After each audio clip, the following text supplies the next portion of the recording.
as we go to press, we hear that Sir Samuel Hoare has resigned. In September, he said, "We're all out for peace. We're all out for carrying out our obligations under the League.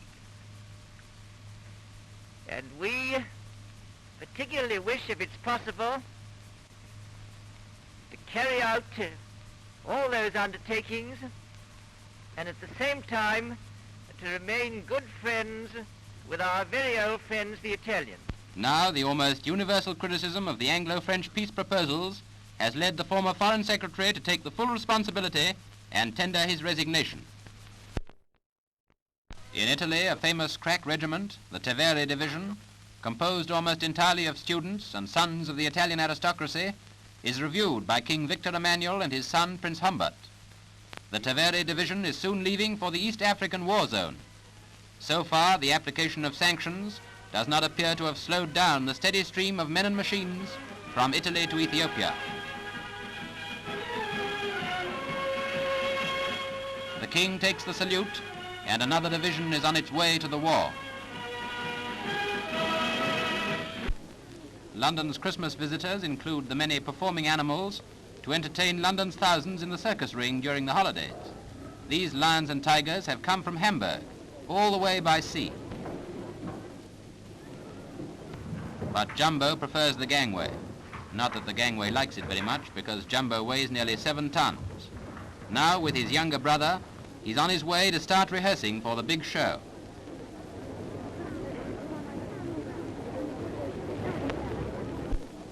In Derbyshire, His Royal Highness the Duke of Kent begins a tour of the social service centres with a visit to New Mills, where a former tailor's workshop now provides a club for 100 men and women, with a reading room and woodwork and cobbling shops. Next day, His Royal Highness inspects the People's Social Club at Chesterfield, which claims 270 members, mostly wounded ex-servicemen and coal miners. It takes £500 a year to run this club, all raised voluntarily. This tour gives further proof of the interest of our royal family in social service.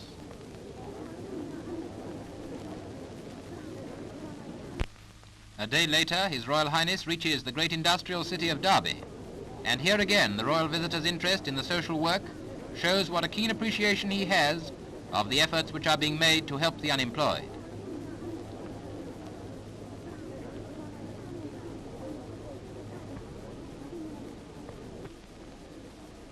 A great deal still remains to be done in this and other areas, and His Royal Highness's tour should give an added fillip to this most important of all social movements.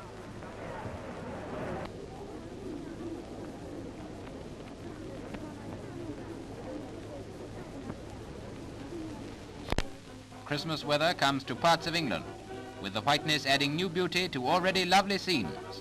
Over country and town alike, snow spreads its magic tracery, and though policemen may grumble, the children think it's simply grand.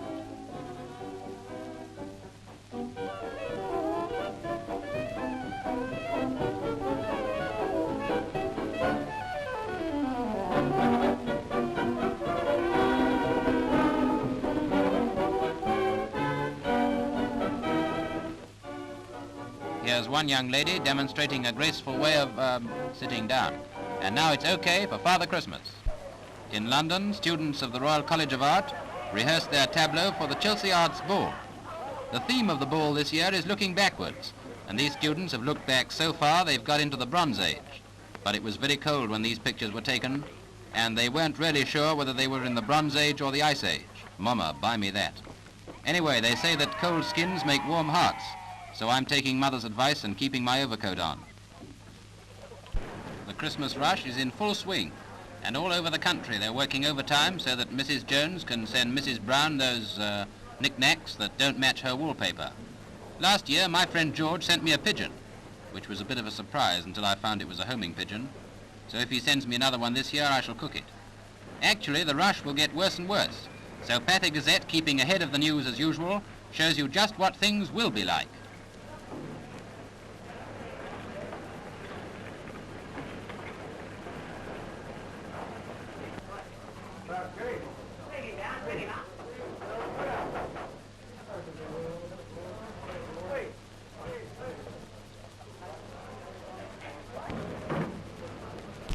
On the far northwest coast of Tasmania, Australia, These 300 whales, ranging from 7 to 25 feet in length, are stranded on the sands.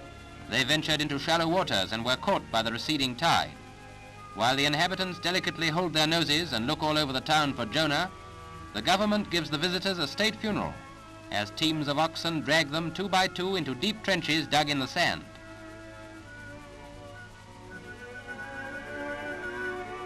Here's a natural history freak, a whale turning turtle.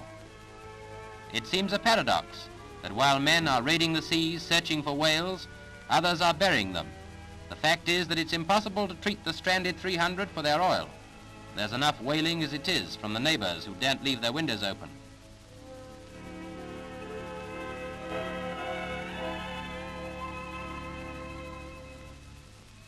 Here's the sole survivor of the disaster, one visitor with a kick left, so he's put back in the sea. And that's another fishing story about the whopper that got away.